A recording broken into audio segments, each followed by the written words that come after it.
वैवस्वताख्यमनुपुत्र नभागजाता नाभागनामकनरेन्द्रसुतोऽम्बरीशः सप्तान्नवावृतमहीदयितोऽपि रेमे त्वत्सङ्गिषु त्वयि च मग्नमनाः सदैव त्वत्प्रीतये सकलमेव वितन्वतोऽस्य भक्त्यैव देव न चिरादभृता प्रसादम् येनास्य याचनं ऋतेऽप्यभिरक्षणार्थं चक्रं भवान् प्रविततारसहस्रधारं सद्वादशे व्रतमथो भवदर्चनार्थं वर्षं दधौ मधुवने यमुनोपकण्ठे पत्न्या समं सुमनसा महतीं वितन्वन् पूजां द्विजेषु विसृजन् पशुषष्टिकोटिं तत्राथ पारणदिने भवदर्चनान्ते दुर्वाससास्य मुनिना भवनं प्रपेदे भोक्तुं वृतश्च सनृपेण परार्तिशीलो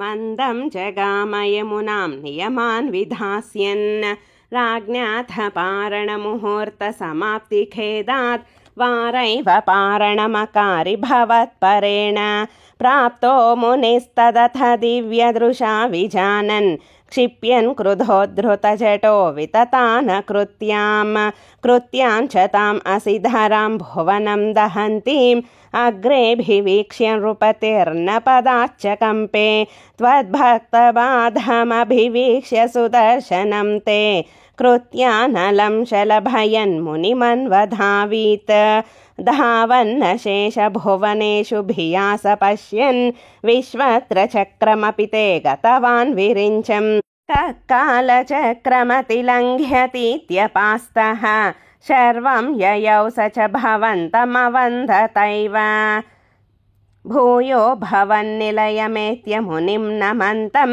प्रोचे भवानहमृषेणनुभक्तदासः ज्ञानं तपश्च विनयान्वितमेव मान्यं याह्यम्बरीशपदमेव भजेति भूमन् तावत् समेत्य मुनिना स गृहीतपादो राजापसृत्य भवदस्त्रमसावनौषीत् चक्रे गते मुनिरदादखिलाशिषोऽस्मै त्वद्भक्तिमागसि कृतेऽपि कृपां च शंसन् राजा प्रतीक्ष्य मुनिमेकसमामनाश्वान् सम्भोज्य साधुतं ऋषिं विसृजन् प्रसन्नं भुक्त्वा स्वयं त्वयि ततोऽपि दृढं रतोऽभूत् सायुज्यमाप च समां पवनेशपायाः।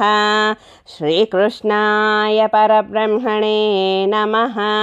नारायण अखिलगुरो भगवन्नमस्ते। सर्वं श्रीकृष्णार्पणमस्तु। सर्वे जना सुखिनो भवन्तु। लोका समस्ता सुखिनो भवन्तु।